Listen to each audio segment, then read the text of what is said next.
ધોરણ 11 આંકડાશાસ્ત્ર કોમર્સના બે main subject છે એકાઉન્ટ અને સ્ટેટ. કમ્પ્લીટ. એમાં હું આંકડાશાસ્ત્ર, જેને આપણે સ્ટેટિસ્ટિક કહેવાય ઇંગ્લિશમાં, જેને શોર્ટકટમાં સ્ટેટ શબ્દથી બોલવામાં આવે છે, એમાં ધોરણ 11માં જે પહેલા નંબરનું ચેપ્ટર છે એનું નામ છે માહિતીનું એકત્રીકરણ. શું નામ છે? માહિતીનું એકત્રીકરણ. કોમર્સ શું કહેવા માંગુ છું સમજો. કોમર્સ એવું કહે છે, કોમર્સની બિઝનેસની લાઈન. બિઝનેસની લાઈનમાં એવું કહેવામાં આવે છે કે દેખાદેખીમાં બિઝનેસ ન કરાય તો શું થાય? લાંબા સમય નુકસાન જ થાય તમને. એટલે કે કોઈનો બિઝનેસ સમજો કાપડનો છે અને એ બહુ કમાય છે, તો એને દેખીને આપણે કાપડનો બિઝનેસ કરીએ તો આપણે ચાલીએ પણ ખરા, ન પણ ચાલીએ. બરોબર છે? તો કોમર્સ એમ કહે છે કે કોઈ પણ નાનો મોટો બિઝનેસ કરો, અથવા તમે ભણી રહ્યા સમજી લો તો આજે નહીં તો કાલે તમે નાનો મોટો બિઝનેસ કરશો અથવા કોઈ જગ્યાએ જોબ કરશો. તો કોમર્સ એમ કહે છે કે જે પણ બિઝનેસ કરો એના માટે તમે થોડી ઘણી માહિતી ભેગી કરો, અને માહિતી ભેગી કર્યા પછી જો તમે ડિસિઝન લેશો ને તો 90% તમે એ બિઝનેસમાં સફળતા મેળવી શકશો. કમ્પ્લીટ ને? તો એ માટે કોમર્સમાં પહેલું ચેપ્ટર તમને કહેવામાં આવ્યું છે માહિતીનું એકત્રીકરણ. આંકડાશાસ્ત્રમાં પહેલું ચેપ્ટર. તો તમને આ ચેપ્ટરમાં એવું શીખવાડવામાં આવશે કે માહિતી તમે કેવી રીતે ભેગી કરી શકો તમારા બિઝનેસ માટે. આ શીખવાનું છે. બરોબર છે? તો હવે સમજી લો કે આ ચેપ્ટરમાં માહિતી કેવી રીતે એકત્રિત કરવી એના માટેનું હું તમને સમજાવું છું. પછી ડિટેલમાં ચેપ્ટર ચલાવીશું. પહેલાં આ ચેપ્ટરની હાઇલાઇટ જોઈ લો કે આ ચેપ્ટરમાં આપણે શું ભણવાનું છે અને કઈ રીતે માહિતી એકત્રિત કરવાની છે. પછી એના ફાયદા મર્યાદા પછી આપણે સમજીશું. માહિતીનું એકત્રીકરણ, જેને ઇંગ્લિશમાં કહેવાય collection of the data. Complete. હવે મારા ઉપરથી જ વાત કરું છું. સમજી લો કે હું પણ તમારી સાથે કોમર્સ લાઈનમાં ભણું છું, અને સમજી લો કે ધોરણ 12 પતી ગયું અને ભણવાનું મેં બંધ કરી દીધું. મેં ભણવાનું શું કર્યું છે? બંધ કરી દીધું. આ થિયરી અંદર આવી જશે એટલે મને બરાબર સમજજો. હું તમારી સાથે કોમર્સ લાઈનમાં ભણું છું અને ભણવાનું બંધ કરી દીધું. હવે હું મારા ઘરે જઈને મારા પપ્પાને વાત કરી કે મારે ભણવું નથી. તો સ્વાભાવિક વસ્તુ છે કે ઘરેથી આપણને બે જવાબ મળશે કે ભાઈ જો બેસી તો રહેવાય નહીં, તું નોકરી કર અથવા ધંધો કર. કારણ કે સ્વાભાવિક વસ્તુ તું ભણવાનું ના હોય તો પછી બે વિકલ્પમાંથી પસંદ કર, નોકરી કર અથવા બિઝનેસ કર. સમજી લો કે મેં મારા ઘરે એમ કીધું કે પપ્પા મારે બિઝનેસ કરવો નથી. આ ચેપ્ટરની વાત કરી રહ્યો છું હું. મેં કીધું, વાત કરી કે મારે બિઝનેસ કરવો છે, નોકરી કરવી નથી. તો મારા પપ્પાએ શું કીધું? હું ગામડાનો છું, ઉમતા ગામ વિસનગરની બાજુમાં આવેલું છે ઉમતા ગામ. મેં મારા પપ્પાને વાત કરી. મારા પપ્પા એમ કહેવા માંડ્યા કે ભાઈ આપણે બધા એટલા બધા કરોડપતિ નથી કે આપણે બિઝનેસમાં રોકાણ કરી શકીએ. તો મેં કીધું ના પપ્પા મારે નાનો મોટો બિઝનેસ કરવો છે, સામાન્ય ધંધો. તો મને કહે શેનો બિઝનેસ કરવો છે? તો મેં કીધું મારે કરિયાણા સ્ટોર ખોલવી છે. સમજી લો, નાની વાતથી જ વાત કરું છું એટલે ચેપ્ટરની તમને ડિટેલમાં ખબર પડે કે આ ચેપ્ટર શું કહેવા માંગે છે ને એ માટે મેં વાત કરી કે મારે કરિયાણા સ્ટોર ખોલવી છે. તો મારા પપ્પાએ કીધું કે આપણે ઉમતા ખોલવી છે. ઉમતા મીન્સ ગામડું. બરોબર છે? તો મેં કીધું ના, ઉમતામાં તો ઘણી બધી દુકાનો છે, તો આપણી દુકાન ચાલે પણ ખરી, ન પણ ચાલે. કમ્પ્લીટ. તો મારે વિસનગર ખોલવી છે. ક્યાં ખોલવી છે? વિસનગર. તો મારા પપ્પાએ મને વાત કરી કે વિસનગર તમને ખબર છે એક એરિયા ઉમતા બરોબર થાય, એટલે કે ઉમતા બરોબર એક એરિયા થાય વિસનગરનું. સમજો કે થલોટા ચોકડી, તો થલોટા ચોકડીમાં જેટલા પણ મકાન છે ને એટલા મકાનો આખા આપણા ઉમતા બરોબર થઈ જાય. તો આપણી ભાઈ એટલી તાકાત નહીં કે વિસનગરમાં બધી જગ્યાએ આપણે દુકાન ખોલી શકીએ. તો તારે કરિયાણા સ્ટોર ખોલવી છે, ફાઇનલ છે, અને વિસનગર ખોલવી છે એ પણ નક્કી છે. તો તું એક કામ કર, તું વિસનગરમાં જઈને એક સારો એરિયા પસંદ કરી આવ અને ત્યાં આપણે કરિયાણા સ્ટોર ચાલુ કરીએ. કમ્પ્લીટ. તો હવે હું વિસનગર જવા માટે નીકળ્યો. તો હવે આપણા ચેપ્ટરની શરૂઆત થઈ. બરાબર બોર્ડ તરફ જોજો, તમને કમ્પ્લીટ ખબર પડી જશે હું શું કહેવા માંગી રહ્યો છું, અને માહિતી કેવી રીતે એકઠી કરવી એ પણ સમજાવું છું તમને. કમ્પ્લીટ.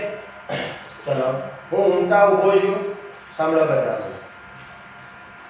હું ઉમતા ઊભો છું ઉમતા મને વિચાર આવ્યો કરિયાણા સ્ટોરનો કમ્પ્લીટ। મેં મારા પપ્પાને રજૂઆત કરી કે મારે કરિયાણા સ્ટોર ખોલવી છે, તો મારા પપ્પાએ કીધું ક્યાં ખોલવી છે, તો મારે વિસનગરમાં। હવે હું વિસનગરમાં એક સારો એરિયા પસંદ કરવા આવું છું, તો વિસનગરમાં મેં પગ મૂક્યો તો વિસનગર એ મારું સંશોધનનું ક્ષેત્ર થઈ ગયું। શું થઈ ગયું? સંશોધનનું ક્ષેત્ર, જેને સ્ટેટની ભાષામાં સમષ્ટિ કહેવાય। એટલે કે તમે તમારા જીવનકાળ દરમિયાન કોઈ પણ જગ્યાએ જશો બિઝનેસ કરવા, તો એ જે એરિયા હોય ને એ તમારી સ્ટેટિસ્ટિક ભાષામાં સમષ્ટિ કહેવાય। શું કહેવાય એને? સમષ્ટિ કમ્પ્લીટ।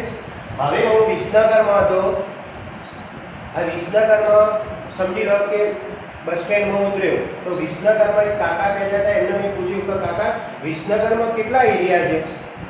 તો એમને મને સારા સારા એરિયાના નામ આપ્યા। સમજી લો કે 10-12 એરિયાની વાત કરી, તો વિસનગરના 10-12 એરિયા મેં લખ્યા। હવે હું દરેક એરિયા ચેક કરવા બેઠો, કારણ કે મારે બિઝનેસ કરિયાણા સ્ટોર ખોલવાની છે અને એક જગ્યાએ ખોલવાની છે, તો આ એટલા એરિયામાં સારો એરિયા કયો કે જો હું બિઝનેસ કરું તો મને ફાયદો થાય, બરોબર છે? તો એના માટે હું બધા એરિયા ચેક કરવા બેઠો। સમજી લો કે ગુંદીઘાટ, માયા બજાર, કમાણા ચોકડી, થલોટા ચોકડી, બરોબર, મોહનનગર, આવી રીતે દરેક એરિયા ચેક કરવા બેઠો કે આમાં સારોમાં સારો એરિયા કયો કે જો હું બિઝનેસ કરું તો મને સફળતા મળે। તો આખો દિવસ હું સવારથી સાંજ સુધી બધા એરિયા ચેક કર્યા અને બધી માહિતી ભેગી કરી સાંજે મારા ઘરે ગયો અને સાંજે મારા ઘરે જઈને મારા પપ્પાની સામે આ બધી માહિતી મૂકી દીધી કમ્પ્લીટ। હવે માહિતી મૂકી દીધી અને મારા પપ્પાને કીધું કે તમે મને કીધું હતું કે વિસનગરના સારા એરિયાની બધી માહિતી તું લેતો હોય, તો હું આ સારા એરિયાની બધી માહિતી લેતો આવ્યો। હવે મારા પપ્પાએ મને પ્રશ્ન કર્યો કે તું આખો દિવસ ફર્યો વિસનગરમાં, એમાં તને સારો એરિયા તને કેવો લાગ્યો? તો મેં કીધું મને તો બધા એરિયા સારા જ લાગ્યા, હું ડિસિઝન લઈ શકતો નથી। તો મારા પપ્પાએ મને શું કીધું કે ના ભાઈ, આપણે તો એક જ એરિયામાં અને એક જ જગ્યાએ દુકાન ખોલવાની છે, તો ડિસિઝન તો લેવું પડશે, બરોબર છે? ફરી રિપીટ કરું, હું વિસનગરમાં પગ મૂક્યો તો જે સંશોધનનું જે ક્ષેત્ર હોય ને એને સમષ્ટિ કહેવાય સ્ટેટિસ્ટિક ભાષામાં। હવે એ એરિયા હું બધા ચેક કર્યા, આખું વિસનગર ચેક કર્યું, એને કહેવાય સમષ્ટિ તપાસ। વિસનગરની મારી શું કહેવાય? સમષ્ટિ। અને વિસનગરમાં દરેક એરિયા ચેક કર્યા તો એને શું કહેવાય? સમષ્ટિ તપાસ। હવે જે મેં માહિતી ઘરે મૂકી મારા પપ્પાની સામે, તો મારા પપ્પાએ કીધું કે એક રસ્તો કાઢીએ આપણે, કારણ કે તું ડિસિઝન લઈ શકતો નથી કે કયો એરિયા, તો હું એક કામ કરું છું, એક ચિઠ્ઠીઓ બનાવું, 10 એરિયાની 10 ચિઠ્ઠી બનાવું। જેમ કે થલોટા ચોકડી એક ચિઠ્ઠી બનાવી એક ડબ્બામાં મૂકી, કમાણા ચોકડી એક મૂકી, બરાબર, માયા બજાર, ગુંદીઘાટ, મોહનનગર, આ રીતે ચિઠ્ઠીઓ બનાવીને એક ડબ્બામાં મૂકી અને ડબ્બાને શું કરી ભેટસેલ કરી મારી સામે મૂક્યું કમ્પ્લીટ। હવે મને એમને એમ કીધું કે હવે તું આ ડબ્બામાં આંખ બંધ કરી હાથ નખવાનો, હાથ નખીને તારે ચિઠ્ઠી ઉપાડવાની। સાંભળ કે આમ ચિઠ્ઠી ઉપાડવાની, ચિઠ્ઠીમાં જે નામ હોય એ જગ્યાએ આપણે બિઝનેસ કરીશું, બરોબર છે? જેને આપણે સાદી ભાષામાં લોટરી મેથડ કહીએ છીએ। કઈ મેથડ કહીએ? લોટરી। તો મેં કીધું ચલો, કારણ કે આપણે ડિસિઝન લઈ શકતા નથી, તો એ પ્રમાણે ગણતરી કરી।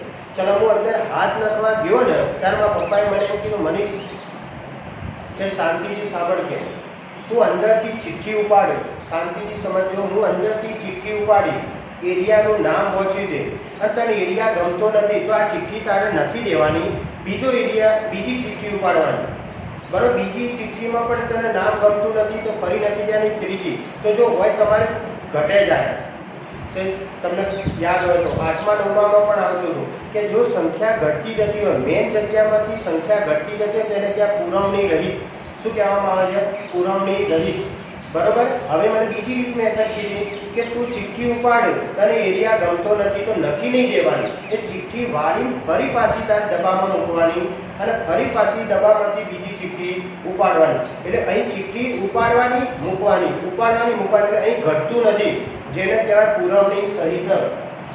તો પુરવણી રહિતમાં શું થાય? ઘટક, અને પુરવણી સહિતમાં ઘટક નહીં, બરોબર? ચલો આ બે મેથડમાંથી મેં એક રીત સમજી લો કે પસંદ કરી દીધી અને અંદર ડબ્બામાંથી હાથ નાખીને ચિઠ્ઠી ઉપાડીને એ ચિઠ્ઠીમાં નામ હતું મોહનનગર, તો વિસનગરમાંથી એક એરિયા પસંદ થયો મોહનનગર, જેને સ્ટેટિસ્ટિક ભાષામાં નિદર્શ કહેવાય। વિસનગર એ આખું મારી શું કહેવાય? સમષ્ટિ। વિસનગરના અંદર દરેક એરિયા ચેક કર્યા એને કહેવાય સમષ્ટિ ટપાલ. એમાંથી મેં એક એરિયા પસંદ કર્યો જેને શું કહેવાય સ્ટેટિસ્ટિક ભાષામાં નિદર્શ અને ઇંગ્લિશમાં કહેવાય સેમ્પલ. શું કહેવામાં આવશે? સેમ્પલ. કમ્પ્લીટ. હવે મારા પપ્પાએ શું કીધું કે આ જે બધી માહિતી હતી બધી બાજુમાં મૂકી દે. હવે ફક્ત એક જ વસ્તુ મોહનનગર વિશે જ વિચારવાનું છે. વિસનગરમાં ખાલી મોહનનગર વિશે જ વિચારવાનું. કમ્પ્લીટ. હવે મને વાત કરી કે મોહનનગર તને ખબર છે ક્યાંથી શરૂ થાય છે? વિસનગરમાં બધા એરિયા છોડી દે, ફાઇનલ થઈ ગયું કે આપણે મોહનનગરમાં કરિયાણા સ્ટોર ખોલવાની છે. કમ્પ્લીટ. હવે મોહનનગરમાં પણ કઈ જગ્યાએ ખોલવાની? જેમ કે મોહનનગર બસ સ્ટેન્ડથી ચાલુ થાય તો જીડી હાઈસ્કૂલે પતે, આ બાજુ ગોવિંદચકલા સોસાયટી પતે છે અને આ બાજુ છે ધરોઈ કોલોની પતે. તો આટલા એરિયામાં પણ કઈ જગ્યાએ કરિયાણા સ્ટોર ખોલવાની? તો મને એમને એમ કીધું કે તું હવે વિસનગરમાં જા અને મોહનનગર ચેક કરી નાખ કે એમાં સારી માહિતી કઈ જગ્યાએ ખોલીએ કે જેથી આપણને સફળતા મળે ધંધામાં. તો હવે હું વિસનગરમાં આવ્યો તો હવે આખું વિસનગર ચેક નહીં કરું. શું ચેક કરું? મોહનનગર. તો મોહનનગર એ મારી ભાષામાં સ્ટેટિસ્ટિક ભાષામાં શું થાય? નિદર્શ.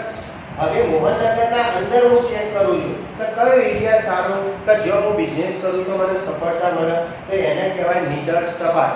હવે હું ફક્ત મોહનનગર જ ચેક કરું તો એને કહેવાય નિદર્શ તપાસ. કમ્પ્લીટ. હવે આ એરિયાની માહિતી પાછી હું ઘરે ગયો તો ફક્ત મોહનનગરની જ માહિતી લઈને ગયો. હવે એના અંદર પણ ડિસિઝન લીધો પુરવણી રહિત અને પુરવણી સહિતની રીતે. જેમ સમષ્ટિમાંથી નિદર્શ કાઢવા માટે બે રીતમાંથી ગમે તે સિલેક્ટ કરી, પુરવણી રહિત અથવા પુરવણી સહિત. એવી રીતે નિદર્શમાંથી પણ સારામાં સારું પ્રતિનિધિ એરિયા ચેક કરવા માટે પણ પુરવણી રહિત અને પુરવણી સહિતની ડિસિઝન લીધો અને મોહનનગરમાં એક ફાઇનલ થયું કે આ જગ્યાએ મારે બિઝનેસ કરવો છે. અને સમજી લો કે આ જગ્યા છે મહાવીર કોમ્પ્લેક્સ છે. બસ સ્ટેન્ડ વિસનગરમાં બસ સ્ટેન્ડની પાછળ મોહનનગર આવેલું અને મોહનનગરની સામે મહાવીર કોમ્પ્લેક્સ આવેલું છે. વિસનગરમાં બસ સ્ટેન્ડની પાછળ મોહનનગર છે અને મોહનનગરની સામે મહાવીર કોમ્પ્લેક્સ આવેલું છે. તો ફાઇનલ થઈ ગયું કે આપણે મહાવીર કોમ્પ્લેક્સમાં દુકાન ખોલવાની છે. વિસનગરમાં મોહનનગર, વિસનગર એ મારી સમષ્ટિ કહેવાય. એમાંથી મેં એરિયા પસંદ કરે મોહનનગર એ મારો નિદર્શ કહેવાય અને એમાંથી મેં જે સિલેક્ટ કર્યું એ મહાવીર કોમ્પ્લેક્સ. તો વિસનગરમાં મોહનનગરમાં મહાવીર કોમ્પ્લેક્સની મેં પસંદગી કરી. કમ્પ્લીટ. હવે મારા પપ્પાને અમે બંને જણા બીજા દિવસે વિસનગર ગયા અને વિસનગરમાં જે નક્કી કરી જગ્યા કે આ જગ્યા મહાવીર કોમ્પ્લેક્સ છે ને એમાં સમજી લો કે 30 જેવી દુકાનો છે. તે 30 જેવી દુકાનમાંથી આપણે એક દુકાન રાખીને આપણે બિઝનેસ કરવાનો છે. ફાઇનલ થઈ ગયો. હવે વિચાર કર્યો કે આ 30 દુકાનમાં જે દુકાન ખાલી છે એનો માલિક કયો? તો અમને ખબર પડી કે વિસનગરમાં ઋષિકેશ પટેલ છે મહાવીર કોમ્પ્લેક્સનો માલિક, એમએલએ આપણા ધારાસભ્ય. તો એમની પાસે મારા પપ્પાને અમે બંને જણા ગયા અને અમે એમને વાત કરી કે ભાઈ તમારા વિસનગરમાં મોહનનગરની સામે મહાવીર કોમ્પ્લેક્સ છે ને એમાં દુકાન છે તો ત્યાં મારે કરિયાણા સ્ટોલ ખોલવી છે, તો તમે દુકાન ભાડા આપશો? તો એને કીધું ના. એમને અમને વાત કરી કે ના બરોબર આપીશું અમે ભાડા, કારણ કે ભાડા માટે જ અમે દુકાનો બનાવી છે પણ અમારી શરત છે 50,000 ડિપોઝિટ અને 5,000 મંથલી ભાડું. તો અમે ઓકે થઈ ગયા. બરોબર છે. તો મારા પપ્પાએ કીધું કે 2 દિવસમાં અમે તમને જવાબ આપીએ. હવે અમે એમના ઘરેથી એમની ઓફિસથી બહાર નીકળ્યા તો મારા પપ્પાએ મને શું કીધું? શાંતિથી સમજજો. મારા પપ્પાએ મને એમ કીધું કે મનીષ તારે કરિયાણા સ્ટોર ખોલવાનો વિચાર હતો વિસનગરમાં.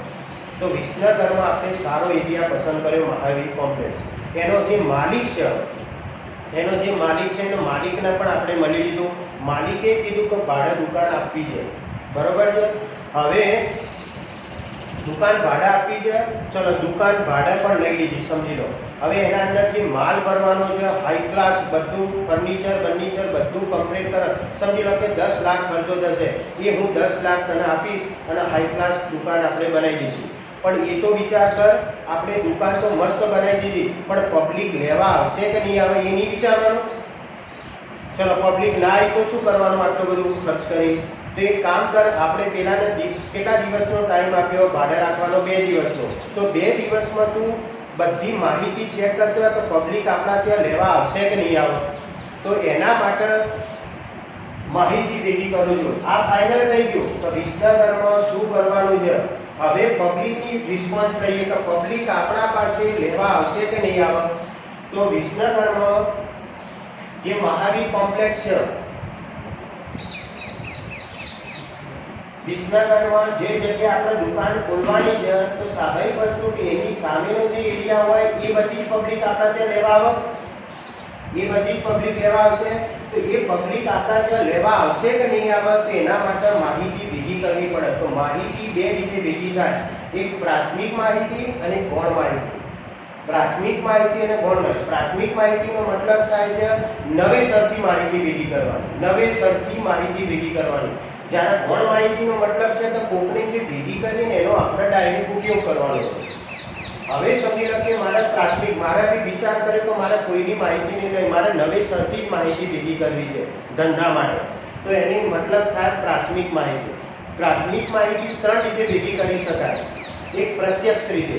સમજી લો કે મેં દુકાન ખોલવાની છે, તો સામે જે પબ્લિક રહે છે, તો પબ્લિકના ઘરે ઘરે જઈને હું પૂછું છું કે હું સામે કરિયાણા સ્ટોર ખોલવાનો છું, તમે મારા ત્યાં લેવા આવશો તો રોકડ લેશો કે ઉધાર લેશો, જથ્થાબંધ લેશો કે છૂટક લેશો, પેમેન્ટ તમે અઠવાડિયે કરશો, 10 દિવસે કરશો કે મહિને કરશો. આવું બધું હું પોતે જાતે પૂછવા જાઉં કે એને ત્યાં પ્રત્યક્ષ તપાસ માલિક પોતે જતો હોય. હવે પરોક્ષ તપાસનો મતલબ એવો થાય છે કે ઘણી વખત શું હોય કે પ્રત્યક્ષ તપાસમાં હું પોતે જાઉં ને તો ઘણા એરિયામાં મને ઓળખતા ના હોય, તો સ્વાભાવિક વસ્તુ તો આપણને સરખો જવાબ આપે નહીં. તો એના માટે બીજી એક મેથડ છે પરોક્ષ. પરોક્ષનો મતલબ એમ થાય કે જે એરિયામાં માહિતી ભેગી કરવાની છે, એ એરિયામાં જે માણસ વર્ષોથી રહેતો હોય ને, એને આપણે પૈસા આપીને કે ગમે તે પગાર ઉપર રાખીને પણ એરિયાની માહિતી આપણે એકઠી કરી શકીએ. એટલે કે હું નહીં જતો પણ બીજાને મોકલું કે તું પૂછી આવજે બધી માહિતી. તો એને ત્યાં પરોક્ષ તપાસની રીત, કમ્પ્લીટ ઇનડાયરેક્ટલી. અને ત્રીજી રીત છે પ્રશ્નાવલી. ઘણી વખત કેવું હોય કે એ એરિયામાં હું પોતે પણ ના જઈ શકતો હોય, બીજાને કહું તો બીજો પણ વિશ્વાસપાત્ર રીતે માણસ આપણને માહિતી ના ભેગી કરી આપતો હોય, તો એક ત્રીજી રીત છે કોમર્સમાં માહિતી ભેગી કરવાની, પ્રશ્નાવલી. પ્રશ્નાવલીનો મતલબ એ થાય કે સમજો કે જે એરિયામાંથી માહિતી ભેગી કરવી છે આપણે, તો એ એરિયામાં સમજી લો કે 50 ઘર છે, તો 50 પેજ બનાવવા. દાખલા તરીકે આ રીતે માય ગ્રુપ કરિયાણા સ્ટોર 1 નંબર, હું મહાવીર કોમ્પ્લેક્સમાં કરિયાણા સ્ટોર ખોલવા માંગુ છું, આ કે ના 2 નંબર. ચલો તમે મારા ત્યાં ખરીદી કરવા આવશો કે નહીં, આ કે ના. ચલો ખરીદી કરશો તો ઉધાર કરશો કે રોકડ, 3. તમે ઉધાર ખરીદી કરશો તો પેમેન્ટ અઠવાડિયે કરશો, 10 દિવસે કરશો, 15 દિવસે કરશો. તો આ રીતે બધી હું માહિતી એક પ્રશ્નાવલી તૈયાર કરું. અને આ પ્રશ્નાવલી તૈયાર થઈ જાય તો દરેકના ઘરે પહોંચાડવી પડશે. તો દરેકના ઘરે પહોંચાડવા માટેની 2 રીતો પ્રશ્નાવલી, એક ટપાલ દ્વારા અને એક આગળ દ્વારા. તો પોસ્ટ ઓફિસમાં એક 50 પેજ આપીને આવ્યા તમે, એક પોસ્ટ ઓફિસ વાળો બધાના ઘરે ઘરે જઈને તમને આ બુક મૂકી દે અને પછી બીજા દિવસે માહિતી ભેગી કરીને મને આપે. તો એ ટપાલ દ્વારા આપણે પ્રશ્નાવલી ભેગી માહિતી ભેગી કરીએ. આગળનો મતલબ થાય છે ડેટા સ્પાસનામાં નિષ્ણાત એજન્સીઓવાળા. તમને યાદ હતો કોઈ પણ રિલાયન્સ કંપની છે, સમજે કે જીઓ કંપની છે, તો જીઓ કંપની કોઈ પણ જાહેરાત કરે તો કોઈ કંપની જાહેરાત ના કરશે, તો કંપની એ માણસને બધું સોંપી દેતી હોય કે સમજી લો કે આ 5 કરોડ આપ્યા, તારે જાહેરાત કરવાની હોય, તો એ પોતે એક એડવર્ટાઇઝિંગ બનાવે અને એ જાહેરાતો કરતો હોય. એટલે કંપની એને પૈસા ચૂકવે અને એ રીતે જાહેરાત. તો એવા માણસો હોય જે નિષ્ણાત માણસ સ્પેશિયલ આનું જ કામ કરતા હોય. દાખલા તરીકે પરીક્ષાનું ફોર્મ ભરવું છે, નોકરી માટેના ફોર્મ ભરવા છે, તો આવું ફોર્મ ભરવા માટે ઓફિસો લઈને બધા બેઠેલા હોય, એને જઈને તમે આપો તો બધું એમ જ કહેશે લાવ 1000 રૂપિયા આપો, બધું હું કરી દઈશ. દાખલા તરીકે ગવર્મેન્ટ કોઈ કામ કરવું હોય તો તમે આખો દિવસ ફર કરો તો તમારું કામ સંપૂર્ણ પૂરું ના થાય. પણ એ માણસો જે બેઠા હોય ને એને જઈને એમ કહો ભાઈ મારે રેશનિંગ કાર્ડ કઢાવવું છે, તો રેશનિંગ કાર્ડ કઢાવવું છે તો એ તમે એમ જ કહેશે આટલા રૂપિયા આપી દો, ચલો હવે તમે ઘરે જતા રહો, તમને મળી જશે. તો બધું સંપૂર્ણ કામ એવું કરે કે એવા જે માણસ હોય ને એને કોમર્સની ભાષામાં આગળ જ કહેવાય, નિષ્ણાત માણસો કહેવાય. તો આ પ્રશ્નાવલી હતી ને એ આ નિષ્ણાત માણસોને આપી અને એના દ્વારા બધાની માહિતી ભેગી કરી. કમ્પ્લીટ.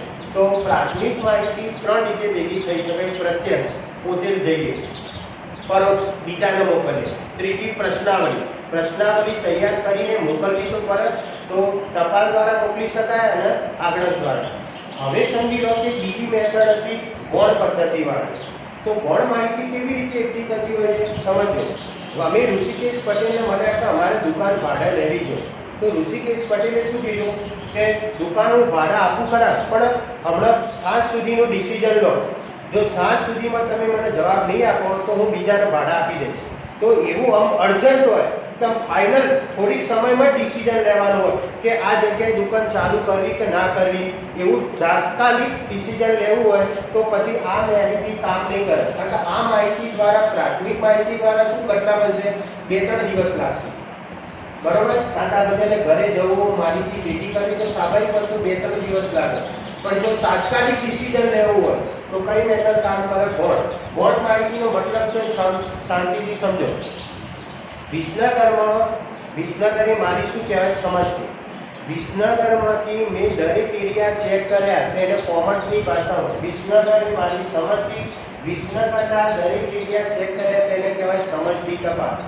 એમાંથી મેં એક એરિયા પસંદ કર્યો, મોહનનગર, જેને સ્ટેટની ભાષામાં કહેવાય નિદર્શ. એના અંદર પણ ચેક કર્યું, તેને કહેવાય નિદર્શ તપાસ. એમાંથી એક એરિયા ચેક કર્યો, ફાઇનલ કર્યો, મહાવીર કોમ્પ્લેક્સ. હવે મહાવીર કોમ્પ્લેક્સમાં હવે ડિસિઝન લેવાનું કે 7 સુધી દુકાન ખોલવી કે ના ખોલવી. તો મેં શું કર્યું કે મહાવીર કોમ્પ્લેક્સના અંદર કોઈ બીજી કોઈ દુકાન ચાલે છે? તો ખબર પડી કે હા, નીચે એક દુકાન ચાલે છે ખરી. તો મેં શું કર્યું ખબર છે? હવે હું ત્યાં દુકાનવાળાની પાસે જઈને જોઉં, એને કરિયાણા સ્ટોર ચાલે છે અને મારે કરિયાણા સ્ટોર ખોલવી છે. તો હું ત્યાં જઈને સ્વાભાવિક વસ્તુઓ તમે વિચારજો, સ્વાભાવિક રીતે વિચારજો. સ્વાભાવિક રીતે તમે વિચારજો કે હું ચલો એની દુકાને જઈને વાત કરી, મેં દુકાને જઈને વાત કરી કે મારે તમારા જેવી હોય કરિયાણા સ્ટોર બાજુમાં ખોલવાની છે, તો તમે માહિતી આપજો. કદી કોઈ માહિતી આપો આપણે? ના આપો. સમજ પડી છે? ના આપો, બરોબર. તો હવે હું એના પાસેથી માહિતી કેવી રીતે કઢાવ? કારણ કે મારે 7 સુધીમાં તો ડિસિઝન લેવાનું હતું. તો સમજી લો કે મેં એની દુકાને ગયો અને મેં દુકાને જઈને એ રીતે હું પોતે કેવી રીતે માહિતી કઢાવવું જોઈએ બરાબર સમજો. મેં દુકાને ગયો અને દુકાનવાળા ત્યાંથી આપણા કોમ્પ્લેક્સની વાત કરું છું, જો દુકાન ખોલવાની છે ત્યાં એક દુકાન ચાલુ હતી, ત્યાં જઈને મેં વાત કરી, એક આઈસ્ક્રીમ આપજો કાકા. તો મેં ચલો એક આઈસ્ક્રીમ લીધો. આઈસ્ક્રીમ ખાતા હું આઈસ્ક્રીમ ખાવા નથી ગયો, હું માહિતી કઢાવવા ગયો. કારણ કે ડાયરેક્ટ માહિતી નહીં આપો. સમજી લો કે હું આઈસ્ક્રીમ ખાતા કાકાને પૂછ્યું, કાકા કરિયાણા સ્ટોર તમારે કેટલા વર્ષોથી ચાલે છે? તો કે 10 વર્ષથી ચાલે છે. તો મેં મારા મગજમાં વાત નથી પહેલી કે 10 વર્ષથી ચાલતી હોય તો સ્વાભાવિક વસ્તુ કે ધંધો ચાલતો હોય તો જ માણસ બેસી રહે, બાકી બેસી રહે નહીં. પછી મેં વાત કરી કે કાકા મને નવી લાગે છે કરિયાણા સ્ટોરની સાથે તમે આઈસ્ક્રીમને બધું વેચો છો? તો કે હા, કે આઈસ્ક્રીમ ને બાઈસ્ક્રીમ સરસ વેચાય છે. તો મને એ પણ ખબર પડી કે જો કરિયાણા સ્ટોરની સાથે ઠંડા પીણાનું પણ ચાલશે. તો પછી મેં વાત કરી તો ઉનાળાના સમયમાં તો કેરીના રસના આ તે બધું ઘણું બધું વેચાતું છે, શ્રીખંડ ને. તો કે ના ઘણું બધું એટલે ઘણું બધું. દાખલા તરીકે ઉનાળાના અંદર 20 થી 25 કેલવા તો રસ વેચાઈ જાય છે. તો મને એટલું ખબર પડી કે કરિયાણાની સાથે ઠંડા પીણાનું અને રસના આ તે પણ ચાલે છે કમ્પ્લીટ. તો પછી મેં વાત કરી કે અહીં તમારે બધું આમ પેકિંગમાં જ તે અહીંના બધા માણસો બધા પેકિંગમાં બધી ખરીદી કરે, છૂટક તો નહીં લે. કે હવે કે આ બધા સુખી માણસો છે, છૂટક બટક નહીં લેતા. અહીં તો 2 કિલો 5 કિલો 10 કિલો આવી રીતે જ વાત થાય. તો પછી પેમેન્ટ કઈ રીતે કરી દેતા? પેમેન્ટ કરી દે કે હા, નોકરીવાળા માણસ છે કે અઠવાડિયે 10 દિવસ કે મહિને તો પેમેન્ટ થઈ જાય. તો મને એટલી ખબર પડી કે હોય ધંધો કરવો હોય તો છૂટક નહીં થાય, હોલસેલમાં ચાલશે, કરિયાણાની સાથે ઠંડા પીણું પણ ચાલશે. તો આ બધી જે બોલતો હતો ને એને હું મારા મગજમાં સ્ટોર કરતો હતો. હવે મારું મગજે કીધું ના મસ્ત હોય ધંધો કરાય. બસ બીજા સાંજે જઈને પેલા મળી અને બીજા દિવસે કરિયાણા સ્ટોર ખોલી નાખી. તો આ રીતે તો એ માહિતી મેં નહીં ભેગી કરી, એના માહિતી મેં ડાયરેક્ટ ઉપયોગ કર્યો કે જેને ગૌણ માહિતી કહેવાય કમ્પ્લીટ. તો આ ચેપ્ટરમાં આટલું આપણે ભણવાનું છે. ફરી રિપીટ કરું, માહિતીનું એકત્રીકરણનો મતલબ એવો થાય છે કે જીવનકાળ દરમિયાન તમે કોઈ પણ નાનો મોટો બિઝનેસ કરો તો કોઈના દેખાદેખીમાં નહીં કરવાનું, એવું કોમર્સ કહે છે. એના માટે તમે માહિતી ભેગી કરજો. માહિતી ભેગી કરવા જાઓ તો જે એરિયામાં તમે માહિતી ભેગી કરવા જાઓ તે કોમર્સની ભાષામાં તમને સમજતી કહેવાય. હવે દરેક એરિયા ચેક કરો કે એને કહેવાય સમજતી તપાસ. એમાંથી તમે જે એરિયા પસંદ કરો એને શું કહેવાય? નિદર્શ. પસંદ કરવાની બે રીતો પુરવણી રહિત અને પુરવણી સહિત એકવાર પસંદ કરેલો એકમ બીજી વખત પસંદ કરી શકો નહીં એને કહેવાય પુરવણી રહિત અને એકવાર પસંદ થયેલો એકમ બીજી વખત પસંદ કરી શકો એને પુરવણી સહિત કહેવાય। એમાંથી તમે એરિયા પસંદ થયો એનામાંથી જે કરો એને નિદર્શ તપાસ કહેવાય। માહિતી એકઠી કરવાની કેટલી રીતો બે પ્રાથમિક અને ગૌણ। પ્રાથમિકની રીતે ત્રણ રીતે તો પ્રત્યક્ષ પરોક્ષ અને પ્રશ્નાવલી। પ્રશ્નાવલીની બે રીતો ટપાલ દ્વારા અને આગળક દ્વારા અને ગૌણ માહિતી કમ્પ્લીટ। હવે આના લગતી વિશેષ માહિતી આવતા વિડીયોમાં હું જણાવીશ।